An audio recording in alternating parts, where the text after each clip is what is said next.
খ্রিস্ট ধর্মের প্রবর্তক যীশু খ্রিস্ট 25শে ডিসেম্বর বেথলেহেম নগরীতে অলৌকিকভাবে জন্মগ্রহণ করেছিলেন। তাই এদিনে খ্রিস্টান সম্প্রদায়ের প্রধান ধর্মীয় উৎসব বড়দিন পালন করা হয়। পবিত্র ধর্মগ্রন্থ বাইবেল অনুযায়ী 2000 বছরের কিছু আগে মেরি ওরফে বিবি মরিয়মের গর্ভে জন্মেছিলেন যীশুখ্রিস্ট।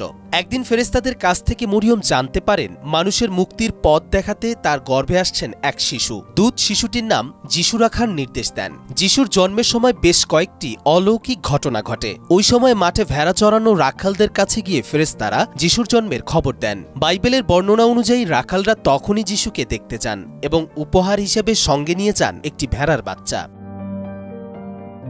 প্রায় একই সময়ে আকাশে একটি উজ্জ্বল তারা দেখা যায়, যেটা দেখে কয়েকজন জ্যোতির্বিদ ও পণ্ডিত বুঝতে পারেন যে একটি বিশেষ শিশুর জন্ম হয়েছে। এভাবে একের পর এক অলৌকিক ঘটনার মধ্য দিয়ে যীশু বড় হন এবং মানুষের মাঝে মুক্তির বাণী প্রচার করেন। তিনি নিজেও অনেক অলৌকিক কাজ করেন, যার মধ্যে পানিকে আঙ্গুরের রসের রূপান্তর থেকে শুরু করে মৃত ব্যক্তিকে জীবনদানের মতো ঘটনার বর্ণনা বাইবেলে পাওয়া যায়। 2000 বছর আগে যীশুর জন্ম হলেও বড়দিন পালন শুরু হয় অনেক পরে। এমনকি যীশুর শিষ্যরাও কখনো তার জন্মোৎসব পালন করেননি বা তার জন্মদিনকেও ধর্মীয় উৎসবে রূপান্তর করেননি।